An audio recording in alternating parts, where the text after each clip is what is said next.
Who's actually going to get the most out of this subwoofer? Who can safely walk away? And does the price make sense for a typical living room setup?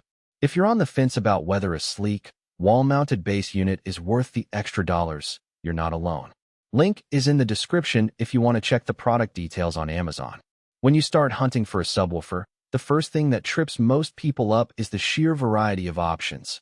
Massive floor-standing cabinets, tiny sealed boxes, wireless models, and everything in between. The biggest mistake I see is buying a sub that looks cool on paper but ends up either drowning the room in rumble or barely being audible because it doesn't match the rest of the system. That's why I spend a good amount of time digging into how the Focal Sub Air actually behaves in a real-world home theater, rather than just glancing at the spec sheet.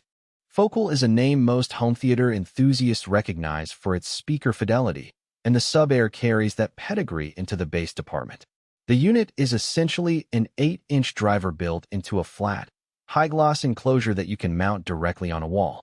The integrated 150-watt bass amplification shaping home amplifier means you don't have to hunt for a separate power amp or worry about matching impedance. Plug it in, pair it wirelessly with your receiver, and you're ready to go.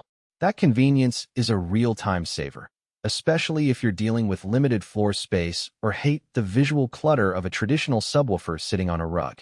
In my own setup, a 12-foot by 15-foot media room with a 55-inch 4K TV mounted on the opposite wall, the Sub Air blended in nicely.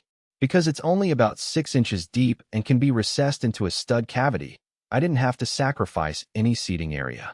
The wireless link to my AVR held steady throughout a marathon of action movies, and I never once heard a dropout, which is something I've seen with cheaper wireless subs that claim a long range but falter when there are walls in the way.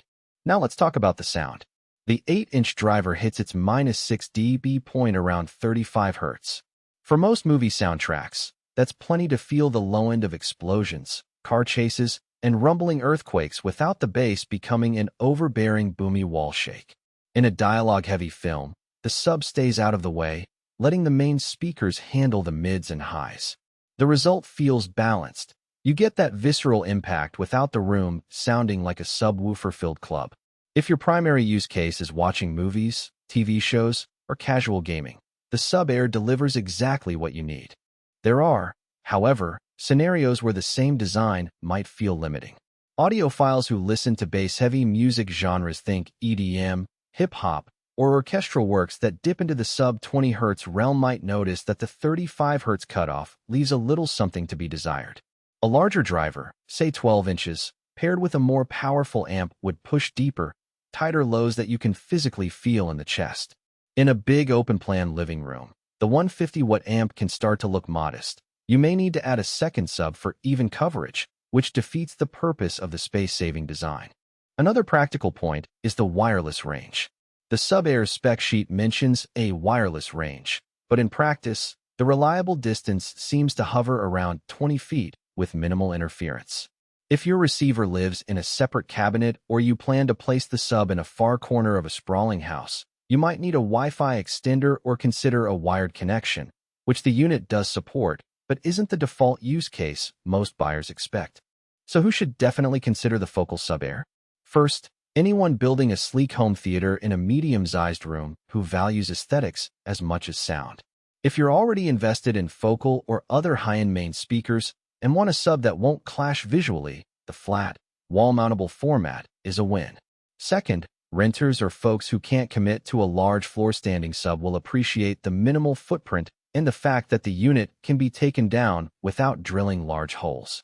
Lastly, if you're looking for a plug-and-play solution, wireless pairing, built-in amp, and a straightforward calibration process, the Sub Air checks all those boxes. Conversely, skip it if you're after the deepest, most impactful bass possible and you have the space for a larger, dedicated subwoofer cabinet. If you regularly host parties with music that leans heavily on sub-bass, you'll likely find the 35 Hz limit a bit restrictive. Also, if you're an early adopter who enjoys tinkering with separate amplifiers, DSPs, and custom enclosures, the integrated amp might feel like an unnecessary constraint. When it comes to price, the Sub Air sits in the premium tier of the market. Focal's brand alone commands a higher price point than many generic subwoofers. The value you actually get, though, is not just in raw wattage. You're paying for a